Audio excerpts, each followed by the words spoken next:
in Lenox, Massachusetts, and I'm looking for something interesting. In half a mile, turn right onto Frothingham Crossing. Well, we've arrived and we're going to see an amazing house, but this isn't it. This is just the stables. Okay, we are at the home of Edith Wharton, who was a celebrated author and a humanitarian. She was the author of 40 books in 40 years, many short stories as well, including some famous ghost stories. Okay, now I've decided to sign up for the tour of the house, and it's quite a house. She designed this house and oversaw its construction. She became an authority on home design and decor, and it's modeled after some European homes, but we'll take the tour and I'll report on what I find. Here she is, Edith Wharton.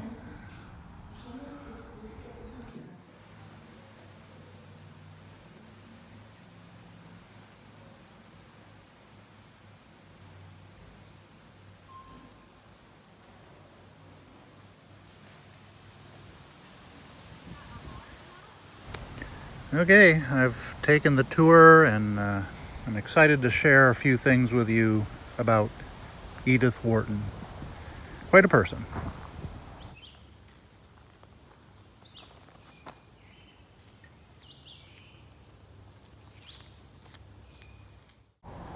Okay, let me just show a few slides from the tour of the house. This was Edward, her husband's study. We'll talk about him more in a little bit. This is her study or library. I think there's 2,700 books in there. They are hers. She read them all. She was a voracious reader and had a photographic memory. I found her library to be the most interesting room in the house by far.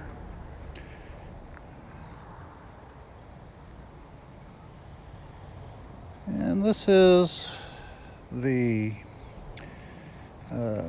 basically living room.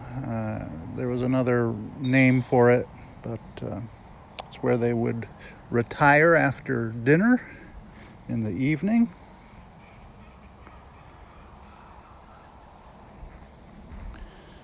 This is the dining room. And the house was impressive, to say the least. Quite an understatement. One of the hallways upstairs. This is the boudoir.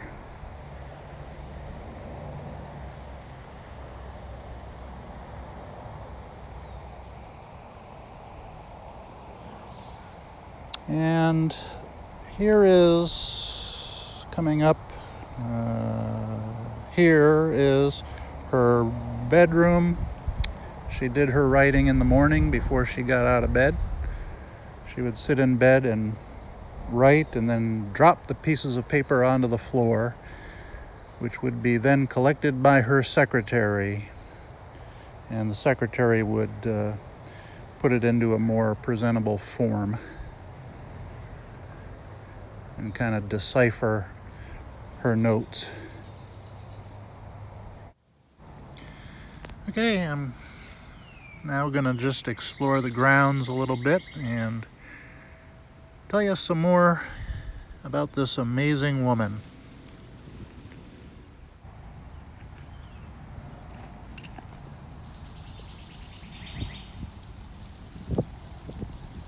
Beautiful grounds here, just amazing.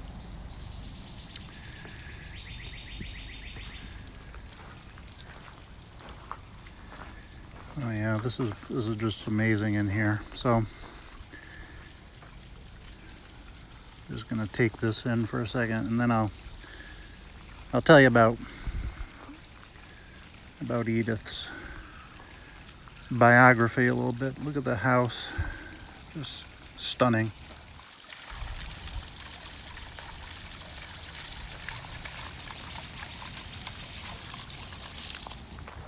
Okay, so Edith was actually born Edith Jones.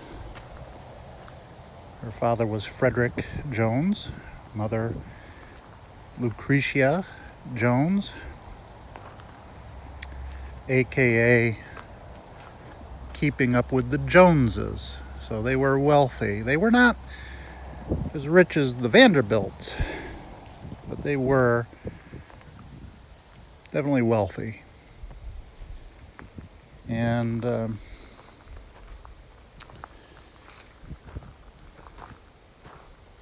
Edith oversaw the design and the construction of this house and the grounds. And it was intended that she would live here with her husband, Edward Wharton, for the rest of their lives, at least in the summers. They ended up getting divorced about 10 years later because of the fact that Edith could not really live with Edward's depression. He was severely depressed. She found it kind of untenable to continue on with him, and so she divorced him. They sold the house. She moved to Paris, and that's when her humanitarian work began, when the Germans bombed Belgium in World War I. She oversaw the setting up of hostels to provide food, clothing, and shelter for the many refugees who were coming into Paris. Most people fled Paris. Edith stayed, and she helped with the humanitarian effort. She actually established a employment agency to secure jobs or help those refugees find jobs. And she was given awards by the French and Belgian governments for her work. But the award she's maybe best known for is she is the first woman to win the Pulitzer Prize for fiction.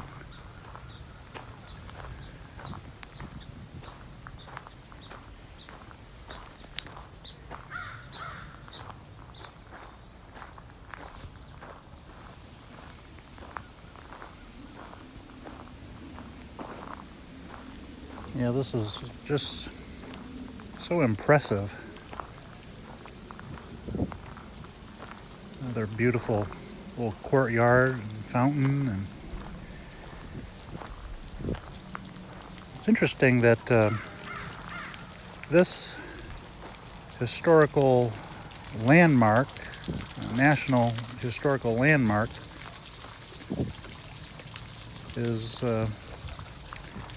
a rarity, because only 5% of national historical landmarks are dedicated to women.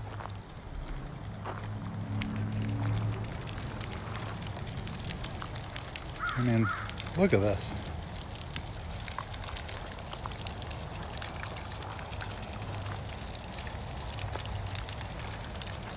This has been an interesting time of exploration. I gotta say, I have really enjoyed this. We'll kind of look up at the house, and maybe I'll say goodbye for now. Hope you've enjoyed this exploration. Thanks for hanging out with me. We'll see you next time. Bye-bye.